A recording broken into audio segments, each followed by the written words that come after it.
kwanu ndikuti ndikunoko. Nde mama uno kunena kuti tikhale ndi meeting from 10 o'clock. Tinana kukhala ndi meeting imeneyi ku area 12 ku residence ya vice president. Chifukwa kuti achinyamata munapita samaja kuti mukati werengere zinthu kuti tizione. Mwakhamuti yankhula kuyambira siku limene president wathu anachoka pa dziko lapansi. Mwakhamuti yankhula ndithu. Tinamva ndipo timamva. Ena mati yankhula mwamwano ndi ukuluwo tikangozola ngati mafuta. Ndi ukuluwo.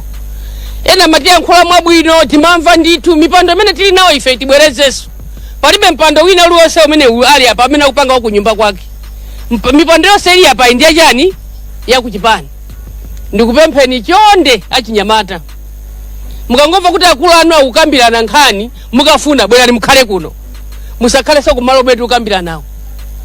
Toona ni sabona media anakuthamangirani kumene kuja mpaka najambulisa meeting inasaba pang'ono kuti ikanike.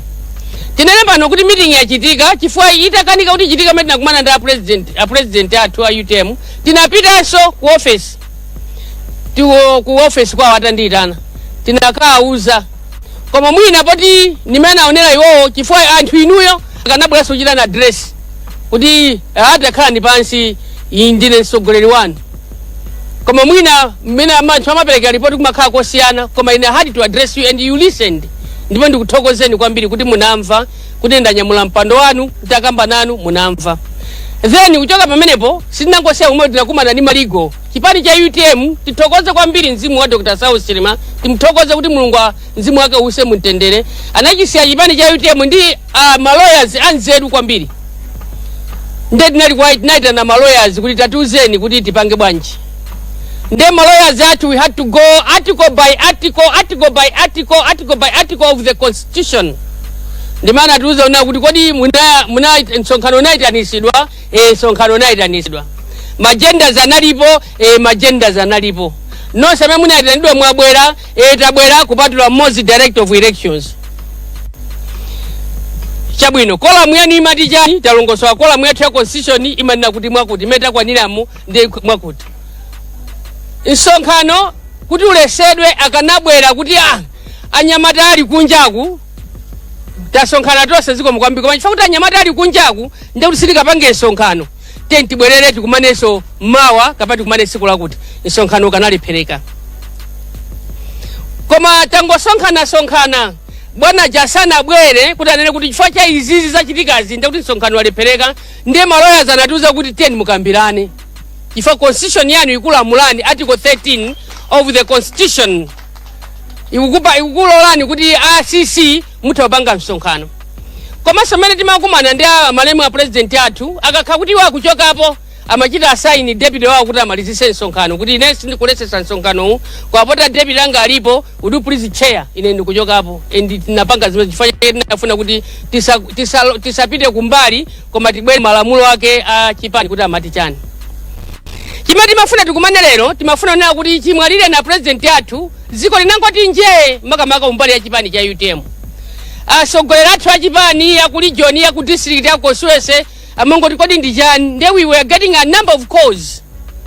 Mafoni omapwetekesa kukhutu kuti atikambirana timembekeza siku la lero limeti naitana president athu anatesa msonkhano kuti tikambirane kuti what is it the way forward. Tiamike pano kuti president aziko la Malawi chinakomera kuti mpando umene unalipo wa vice president unalochokera ku UTM nde chinakomeranso kuti atengeso mmodzi wa ku UTM kuti akhale pa mpando umene unali wa UTM ngati running mate. Tithokoze pamenepo ngati alliance partner tiamike kwambiri kuti anatenga amenewo. Ndipo tinayembekezeranso kuti pamene anatenga vice president athu kukhala so running mate kulowa malo mwa president wathu omwalira mzimu wake use mtendere ndikuti akanati sonkhanisanso kuti tikambirane kuti tilowera kuti. Chifukwa cha gapu imeneja nkona mwina reporters mukangotiimbira tithokozeso kwambiri kuti reporters ambiri nonse ndinu a UTM chifukwa mukanakhala sinu a UTM sikati muzitiimbira mafoni. Kumangotiimbira mama masana mazulo ngati manifesto wathu a UTM kuja katatu pachani pasiku ndiye mangotitana mama masana mazulo kodi mukuti chani kuti muti chani. Ndipo ndinachita so declare let me declare here anthu ambiri achinyamata mwalowa ku chipani cha UTM anthu ambiri achinyamata anayamba kulowa ku politics chifukwa cha my ideologies a Dr. Sausima, let his soul rest in peace. Ndipo ndipembedzero lake kuti mzimu wawo kumene uliko uzikhala ukuyendayendabe mwachinyamata kuti asachite mantha, asaope, asakayike kuti apirizebe kutenga nawo mbali ku politics. Komanso anthu ambiri achinyamata komanso ngakhala akulu ngati ifeyo tinaberaso ngakhale ma dressing code awo a Dr. Sausima, ngakhale ndikusunga ndevu kumene tinabera iwo ma style yawo. Tikunyadireni kwambiri, ndipo we declare here kuti wina aliyense amene wasunga ndevu Malawi muno amene ndi wa UTM, ndipo tikuthokozeni takulandirani ku chipani cha UTM. Ndipo mupite mukalembese. Chifukwa cha article 13 inatilola kuti ndiye tinafunsa naso pomwemo ndi aligo athu ali momwemo kuti nsonkhano tikumane tisakumane, wina aliyense ananena kuti tentitani tikumane. Ndipo natuza onera kuti article yathu ku 13 iko komanso ananena kuti titakuita na wina aliyense kuti akhale chair wa meeting imeneyo malinga ndi constitution yathu imene ilili ya Malawi. Tikupemphe nasogoleri ma constitution yathu ya Malawi ya UTM tiziwerenga ma constitution kuti ali bwanji. Komanso tiyamikire tinakambira naso kuti tili ndi Political Party Act ya 2018 imene yonse atibweresera lawyer athu kuti muziona zimenezi. Chifukwa mmene timayambisa chipani kunali ma trustees ambiri amene tinalipo secretary general, president wathu amene wapita, ena onse anali ma members. Ndiye kuyambira amene inangodusa hii 2018 Political Party Act sichitaso recognize ma trustees achipani kuti ife tinayambisa chipani kapena ife chipani ndi chathu chinathera pati pomwepo. Ena onse amene mmati ndinu munayambisa chipani ndinu kapena ndine kweni ikuti kwene ndili mmazi. Koma iyi Political Party Act ya 2018 section 12 subsection 4 imachita recognize minimum of 3: the president, the secretary general and the treasurer general. Ndiye chifukwa cha zimenezi tinali ndi mphamvu yokuti ndiye titani chifukwa tinali ndi ma outstanding issues. Ma standing issues amene tinali nawo analipo ambiri. Ma resolutions amene ndiye tapanga ena tinasiya president asana mwalire zimene timayenera kuti tizipange kudikira kuti ikangotha pamenepo tikumane ndi aneki. Ndiye tazionaso zonsezo kuti zili apa. Ndiye taonanso zina zili apa. Tithokozeso constitution yathu inapangidwa kale ili ndi resolutions yofuna kuonjezera mwena ndi ena iliponso menemo imene ma resolution amene tapanga apawa ndi amene atawerenga public secretary apitano ku neki. Ndipo neki tonse tikumana pa 19 July. Ndipo aloya athu aja ena tinayimbira ena tinayinawo pamaso pompano, ena so munaona anabwera. Ena metera ndiye atiuza onera kuti talembereso kalata president athu kuti abwere akhale nafe pa 19 kuti tikamapereka ma resolutions aone kuti ali bwanji.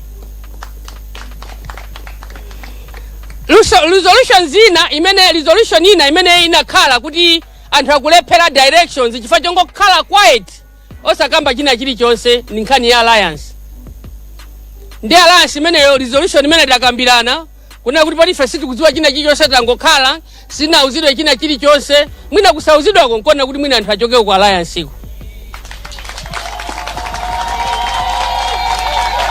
Ndiye resolution imeneyo tikuichita conclude pa 19 July kuti mwa awerengaso pa police secretary akuti sawerenga no muwerenga.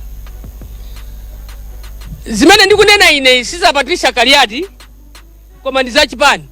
Ndikunena zisa Patricia Kariati mpando ndinawo ngati secretary general ndi wa chipani. Titakumana maliro ataoneka tinawerenga statement imene chipani chinalemba. Ndinawerenga ngati secretary general. Ndipo yachichewa anawerenga pa police secretary. Koma anthu ena mwene kuti Patricia sana nene bwino iya. Ngati kusanena bwino ndiye ndi chipani chose chimene sina nene bwino. izi sozikambidwa apazi ndi chipani chose plus ma lawyers wose achani a UTM, because if we don't do things without even consulting the lawyers.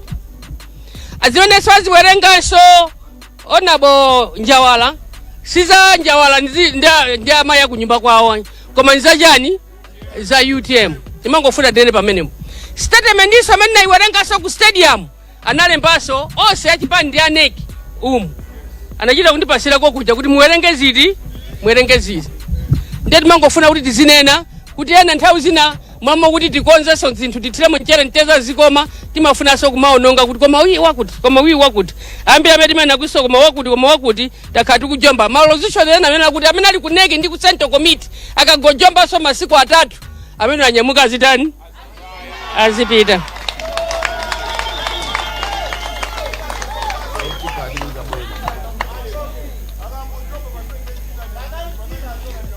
Meeting imeneyi ndi RCC tikupempheni kuti tizikhala ndi discipline. Meeting yathu ndi RCC si conference koma inali RCC meeting. Koma poti munafuna kuti tiyankhulane nanu ife timakhala transparency, tinafuna kuti tikutanini tikuze next time tikakhala ndi CC meeting mmene timakumana nthawi zonse tipemphane kuti kubanja amakhala ndi management meeting, ku media amakhala ndi management meeting, ku chipani amakhala ndi management meeting. Ifeso limene nali management meeting yathu. Koma anthu amangofunsa kuti mukuti bwanji ife chipani cha UTM ndi cholimba chokhazikika ndipo tilipo mmene mwaona kuti ku CC amene imene tinganenepo ina resolution ina ndi chifukwa chotaya mbale wathu Honorable Lucius Banda mzimu acha use mtendera anali campaign director, automatically deputy wake akubwera pa mpando wake iko kena kuti zaona kuti deputy wa pamene wazakhala ndani.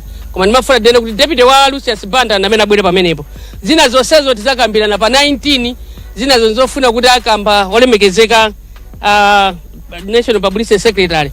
Koma ndimangofuna nditero ena mangoti ya nsonkhano sunachitike zimene manena ma social media walepereka iyayi ngati mulato ndinakhache timachita consult ma lawyers ndetieni anzathu achinyamata achisikana yena akula amene malemba nkhani zopeka zizikhala zokha zosakhala za serious. Koma za serious pasamapezeke zopeka chifukwa mwina sazationa pena pake kuti still serious ife UTM. Nde ife please spare us ni nkhani zopeka. Ife timafuna nkhani zokha real issues realia zimene timafuna ife. Ndeti zinena zokhazo ngati simunamve pena pake story bwino consult us. Ndi nyamata tatokoza kuti munabwera koma next time tikana kuti ndi Central Committee trust us. If you didn't trust us, you couldn't have given us this position. Nde muziti khulupirira. Kwa kuti imbira phone. Kamwina sina chita bwino bwerani. Ola mutabwera lole yose mumanyumba mwathu kuti abwa kuti zikambirani tivomera. Koma zimene munachita kuja sizina tani sina chita bwino ngati nyamata. Pale anthu ena soma member ambiri a UTM. Tikhulupirireni munatipasa mpando. Koma zoti mwina muzitiratira ma VN ma social media no ndife mukati sampando ndife akulu anu khanga muri kuzine naso nokha ndife akulu anu ndithu musadandauleso mipando imeneyi ikubwera so pasachedwa pampano imene tikhale ndi convention azinena apa imene atazavomerezasa pa 19 July kuti convention tikhana uliti tikhatuma konzeka posachedwa pampano. Media, the fourth government, we thank you very much that you are always there to take information from UTM to the public. And the information which we are having is going to be concluded or to be narrated by the publicity secretary. And the publicity secretary is speaking on behalf of the party. And whatever we've said that we consulted the lawyers is on behalf of the party when we sat and we were given the powers to Article 13 of our constitution, but also to say anybody can chair for the CC meeting because it doesn't even tell us who is supposed to call for the meeting and who's supposed to do what. That's why we made, and we are now, we'll be writing a memo to the president to say we are meeting on 19th. Then he can also come and chair the meeting which we are meeting on 19th of July. From there on 19th of July, we've been invited. We are going to have mass. We are going to communicate to you. After the mass, we are going to have a rally. We are going to communicate to you just to ask the soul of our president, the late South Chilima, to be amongst us and to be moving with us. And we love you, the late, and may God bless you and may God receive your soul as you rest in peace. Thank you so much. Bless you. Panopa ndimafuna mundilole kuti tiapemphe olemekezeka maluzosiyana ena tikakambirana tifuna zonsezo zite by August. Maluzosiyana ena mete kambirane tifuna usawa zate by August. Azate by August zonse muzatipase zofunikirazo. Ndenda apemphe apabulise secretary amene ayankhulira ife twene natonse amene tili pano. Komanso ndimati mundilole kuti ndithokoze. Mukapasidwa mipando muzipanga chonchi. Kumabwera mukaitanipa. Mukapasidwa mipando kumabwera. Chifukwa mipando iyi akupasa ni ndani? Ndi anthu.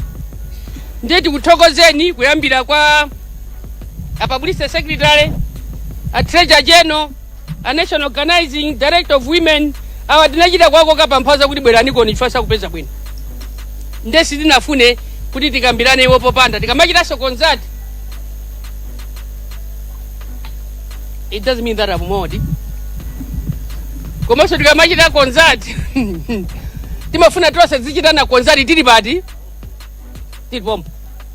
Ndiye timangofuna kuti tipemphane ena amene simunabwera lero kamulipo awiri kamodzi. That is double standards. That is double standards. Tukupemphe next time tikaitanzana tonse tentitani tibwere tikambirane tikamamva maligo advice tizimvera chani tizimvera limodzi. Ndimangofuna nditero publicity secretary. Thanks so much. Are you standing or are you sitting? Okay.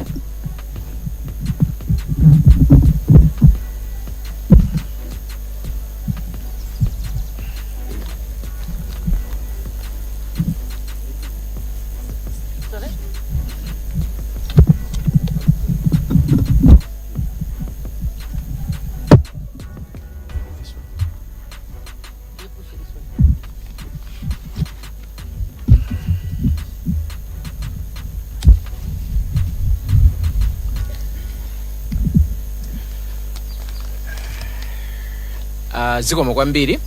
Ndithokoze atolankhani nonse amene mwabwera. Mmene anenera secretary general, statement imene ndikuwerenga ndi statement imene kuchokera ku chipani cha UTM pa mkumano umene Central Committee inakumana chakumasana kuno.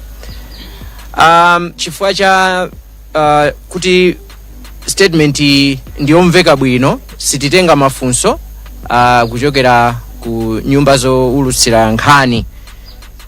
Choyambirira tonse tikudziwa kuti patha ndithu pafupifupi mwezi umodzi ndi masiku awiri chitayikireni mtsogoleri wathu Dr. Saulos Chilima pa ngozi ya ndege pomwe adatisiya limodzi ndi anthu ena okwana asanu ndi atatu. Ifeyo ngati chipani imfa imeneyi mpaka napano komanso ndikukhulupirira kuti ngakhale dziko lonse tikulephera kuti timvetsetse bwinobwino kuti zoonadi Dr. Chilima anatisiya. Ndipo nthawi ngati inoyo ngati chipani tikuzifunsafunso lonena kuti kodi akanakhala kuti Achilima akutiuza zochita akanafuna kuti tipange chiyani ku dziko lino la Malawi. Ndiye ifeyo ndiokhutira ndithu kuti akadafuna kuti cholinga chimene iwo adachidzala mdziko lino chokhumba chimene chinali kumtima kwawo monga mmene adayankhulira nthawi ina pa mkumano ku Mangalande kunena kuti ngakhale iwo atakhala kuti amwalira komano cholinga komanso chokhumba chimene iwo anali nacho tikuyenera kuti tidzachipitirize. Chotero masanano ndifuna ndinene pano kuti ngati chipani ifeyo tikufuna tichipitirize cholinga cha Dr. Chilima chomwe kwakukulu chinali tsogolo lathu lowala ngati dziko. Ifeyo ndokhutira ndithu kuti Dr. Chilima akadafuna kuti tipitirize komanso kumalizitsa ntchito yomwe adayiyamba. Mtsogoleri wathu monga nonse mukudziwa anali ndi umunthu, anali odzichepetsa, anali osunga mwambo komanso anali olimbikira pa ntchito. Ife tipitiriza zimenezi pomwe tikupitiriza ntchito yomwe Dr. Chilima adayiyamba. Inu mukudziwa kuti mtsogoleri wathu adavomera kukhala wachiwiri kwa mtsogoleri wa chipani cha MCP Dr. Chakwera, ngakhale kuti mtsogoleri wathu anali kale vice president. Ichi ndi chitsanzo chabwino choonetsera kuti anali munthu osafuna zaundekha, koma anali munthu odzichepetsa. Kunalidi kudzichepetsa kwakukulu kumene wina aliyense mdziko muno akhoza kuvomereza. Ifeyo ndithu ndi khumbo lathu kunena kuti masomphenya amene mtsogoleri wathu komanso khalidwe limene iye amalionetsa ali moyo tipitirize. Ndi khumbo lathunso kuti achinyamata mdziko muno tonse pamodzi titengera chitsanzo cha Dr. Chilima pofunira dziko lino zinthu zabwino. Tikudziwa kuti ngakhale anali odzichepetsa chonchi, koma anakumana ndi zinthu zambiri zopweteka, kumangidwa, nthawi zina kuyankhuliridwa mawu osakhala abwino onyoza, komanso kutukwanidwa ngakhale masana komanso usiku. Koma izizi sizinapangitse Dr. Chilima kusiya kuyang'ana masomphenya amene adali nawo. Polingalira mavuto amene mtsogoleri wathu anakumana nawo ali moyo, ngakhale sanayankhule, koma tikudziwa kuti mawu anali nawo. Mwina nthawi yoyankhula inali isanakwane. Titakhala pansi ngati Central Committee imene ili ngati mtima wa chipani, tagwirizana lero kuti kuyambira pamene tapanga chiganizo ichi, ifeyo anthu onse komanso chipani chonse cha UTM tituluke mu mgwirizano wa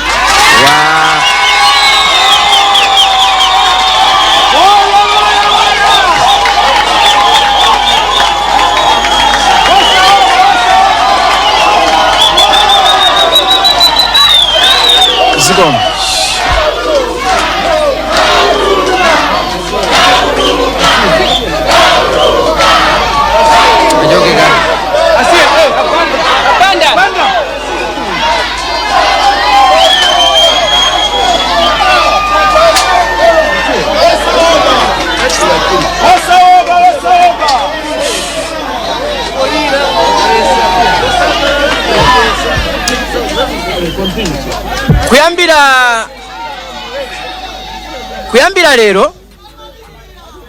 Kuyambira lero kupita mtsogolo, ife ngati a UTM maso athu akhala kuyang'ana chisankho cha 2025. Tiyamba ulendo wathu wa 2025 ndi convention imene itakhale mwezi wa Oktoba.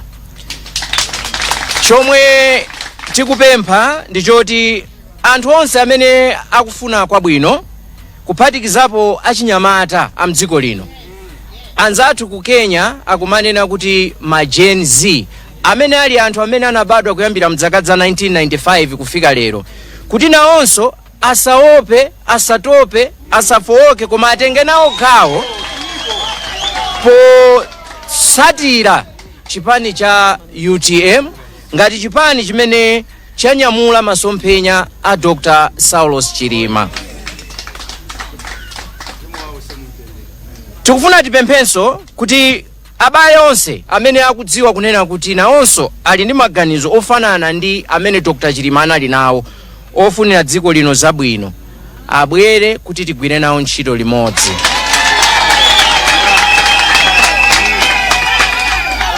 Tigwire nawo ntchito limodzi pozindikira kunena kuti tsogolo lathu lowala limene Dr. Chilima analifuna silinafike, koma lidzafika ngati iwowo, ife ndi ena onse mdziko muno titagwirana manja podzavota chaka cha mawa 2025. Kuti zimezi zitheke, tufuna tipereke uthenga kwa achinyamata, makolo, komanso ena onse abale a mdziko muno kuti tiyeni titenge gawo, tikalembetse kalembera wa mkaundula wa nzika kuti tidzakhale ndi kuthekera kothandizira kupititsa matsogolo masomphenya amene Dr. Chilima anali nawo. Ife ngati chipani sitingangolekeza pompa, timafunanso kuti tipereke nkhawa zathu, kuti tili ndi chisoni ndi mmene mtsogoleri wathu adafera.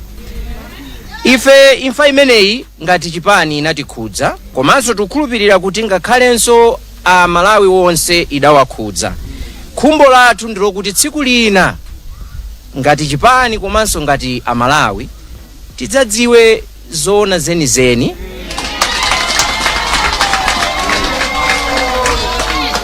kuti chimene chidachitika ndi chani. Chotero tikufuna tipemphe kwambiri boma atakhazikitsa kafukufuku wina oyima payekha amene akhoza kuthandizira kuti akhoza kubweretsa mayankho amafunso ena amene mwina ngati chipani komanso ngati mtundu wa Malawi tili nawo. Ndi mawu amenewa ndithokoze kwambiri atolankhani nonse mmene ndanenera chifukwa chokuti tawerenga mchichewa ndiye sititha kuyankha mafunso, koma tikufunireni zabwino zonse pamene tikubwerera, komanso tipereke uthenga kunena kuti ndithu tiyeni tonse tigwirane manja mdziko lino la Malawi. Tamulira mtsogoleri wathu Dr. Chilima, koma kulira kumeneku kudzakhala kopanda phindu ngati titapanda kutenga nawo gawo kukwaniritsa masomphenya ake. Ambuye akudalitseni nonse, zikomo kwambiri. Nthawi ino mundilole nditane mayi Nazipere kuti atitsekere ndi pemphero. Pepani patsala mfundo imodzi imene a director organizing secretary akufuna angopereka tisanatseke. You sit or you stand? Yeah, I'll stand. It's okay. Oh, really? Then the car.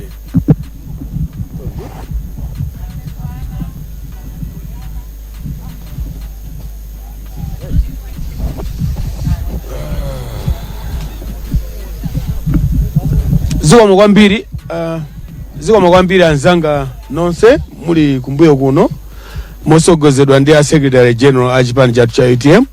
Ndaonanso ma MP anzathu apa ndikulandireni ndi manja awiri ndi ena tonse amene tili pano. Ine ndangobwera ndi message imodzi ngati National Organizing Secretary wa chipani chimenechi cha UTM kunena kuti midzimu tili ma structures athu chokera kunsanje mpaka kuchitipa, ndipo ma structures amene wakudziwa kuti kuli National Organizing Secretary, kuli Secretary General, kuli Publicity Secretary ndi akulu onse amene mukuwaona kumbuyo kuno. Pakabwera wina wachilendo kunena kuti afuna kupanga msonkhano ndi anthu a UTM, please tidziwiseni, tikuvomerezeni kuti msonkhano umenewo ndi ololedwa kapena osaloledwa. Chifukwa pano poti kuona anthu ena amakhala phe mpaka bwana athu Achilima mzimu wawo use mumtendere atisiya ndayamba umatulukira kupanga zinthu zosaziwika. Ndiye kuli mafoni so akupita mmizimu. Ife timakana za divide and rule. Ngati munthu yafuna kukhala wa UTM adzere ma channel a UTM tikhalire limodzi tipite chisogolo. Ndimangofuna kupempha zimenezo akuluakulu. Zikomo kwambiri.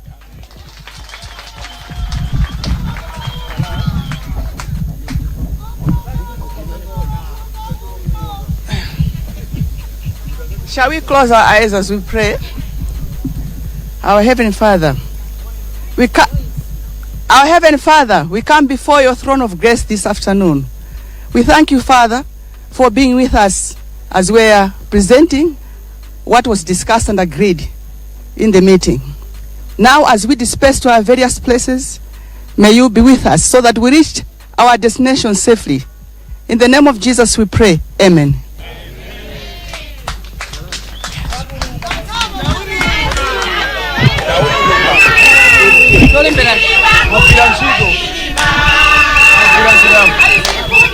Ndithu ndimene zakhalira kuno kugulu la chipani cha UTM chatuluka ndithu mu mgwirizano omwe adali nawo watonse alliance achokamo ndithu mu mgwirizano umenewo, ndipo alengeza mneneri wa chipanichi Felix Njawala kuti iwo ngati UTM sakugwiranso ntchito ndi chipani chimenechi cha MCP. afotokozanso kuti iwo posachedwa apa akhale akukumana ngati chipani makamaka mwezi uno pa 16 July kuti akakambirane ndithu zatsogolo la chipanichi kumeneko ati kudzakhale ndithu mkumano wa komiti yaikulu ya chipanichi National Executive Committee kuti adziwe kuti kodi ayende bwanji ngati chipani cha UTM. Afotokozanso kuti pali zokonza kuti kutsogoloko mu Oktoba chaka chino chipani chimenechi chikhalenso ndi msonkhano waukulu umene wosankha maudindo atsopano chifukwa iwowo chidwi chawo akuti akuyang'ana mchaka cha 2025 komwe UTM akuti ikakhalenso ndithu ikuyima nawo pa chisankho chosankha mtsogoleri wa dziko lino. Afotokozaponso mlembi wa chipanichi Kaliyati kunena kuti adachita zokambirana mamawa akuti zokambirana zawo momwe akambirana kumeneko akambirana kunena kuti ndi zotheka ngati chipani kumachita mikumano popanda amene ali mtsogoleri wa chipani chipakadali pano Michael Ousi ndakuti mkumano omwe adali nawo mamawa wachitika ndithu opanda Michael Ousi ati Michael Ousi sadabwere zifukwa zomwe apereka Michael Ousi akuti amachita mantha ndithu ndi zomwe zidachitika ku nyumba kwawo achinyamata adapita ku nyumba kwawo kumeneko ndi maplakadi osonyeza ndithu kuti akupempha chipani kuti chisapitire ndi mgwirizano ndi chipani cha MCP ndiye akuti adachita mantha alephera ndithu kubwera ku mkumano omwe adakonza kuti uchitikire kuno kulikulu la chipanichi ndiye akuti adafunsa kwa maloya awo Kaliyati omwe afotokoza zimenezo kuti adafunsa kwa maloya ndipo maloya adavomereza kuti athapitira ndi mkumano omwe wachitika lero kummawako opanda Michael Ousi kotero mkumano wa lero wachitika ndithu chakummawako opanda Michael Ousi ndiye ndi momwe mukuonera ndithu komanso mvera pa wireless ya Times chapansi pasipo phokoso limeneli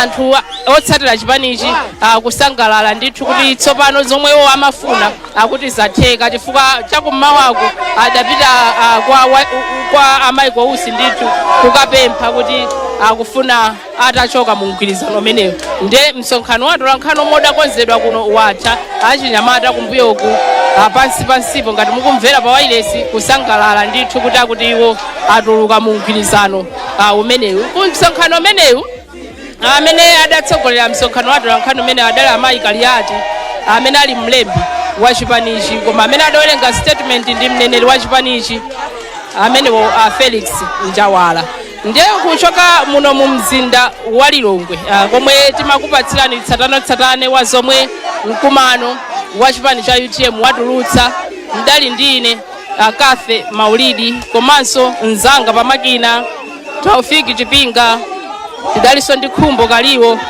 Fale Banda